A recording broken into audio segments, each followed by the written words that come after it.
कथेचं नाव आहे पहिलं प्रेम. प्रेम करायला कोणाच्या मार्गदर्शनाची, कोचिंग क्लासेसची गरज लागत नाही. अनाहूतपणे एकमेकांचे विचार, मने जुळली की झाले प्रेम. माझेही तसेच झाले. माझ्याप्रमाणे अनेकांचेही झाले असेल. मी आणि ती एकाच कॉलेजमध्ये आणि एकाच वर्गात. माझ्या गावापासून तिचे गाव 5 किलोमीटर पुढे असल्याने रस्ताही एकच आणि येण्या-जाण्यासाठी बसही एकच. हा एक निव्वळ योगायोग. सुरुवातीला तिच्या शेजारीही मी बसत नव्हतो. गाडीला गर्दी होत असल्याने मी ताटकळत उभा राहायचो. 15 दिवसानंतर तिला काय वाटले कोणास ठाऊक, तिने येतानाच तिच्या शेजारी हातरुमाल टाकून जागा धरली. मी मात्र बसलो नाही. तिनेच बस ना म्हटल्यावर अंगचोर बसलो आणि त्या दिवसापासून सुरू झाला आमचा प्रेमाचा काटेरी प्रवास.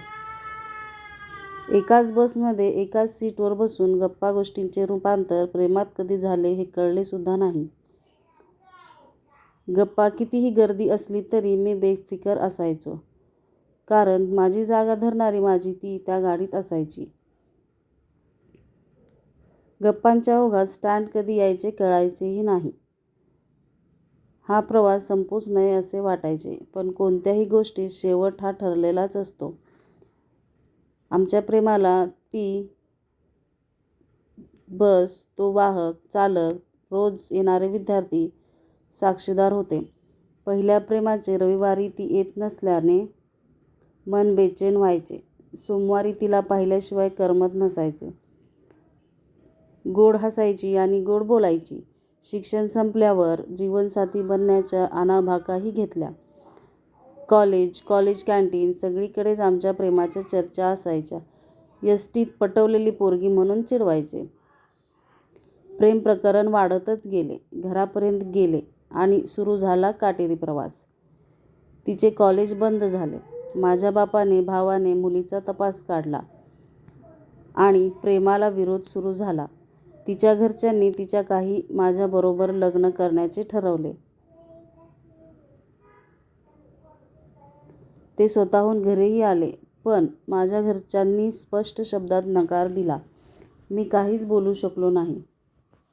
अपराध्यासारख्या आमच्या नकारानंतर मात्र तिच्यासाठी स्थळ शोधू लागले. परीक्षाही दिली नाही. शिक्षण आणि प्रेम अर्ध्यावरच सुटले. माझ्यामुळेच आणि तिचे लग्न झाले आणि अडवले ते तिने केलेले पहिले प्रेम.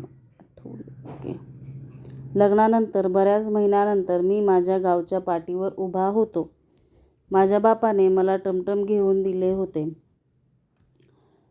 टमटममध्ये बसलो असतानाच पांढऱ्या शुभ्र रंगाची एक आलिशान गाडी आली आणि पाटीवर थांबली.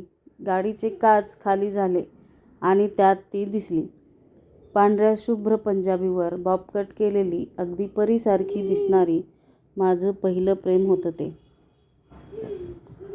मी मात्र मान खाली घातली. तिच्याकडे पाहण्याचेही धाडस झाले नाही.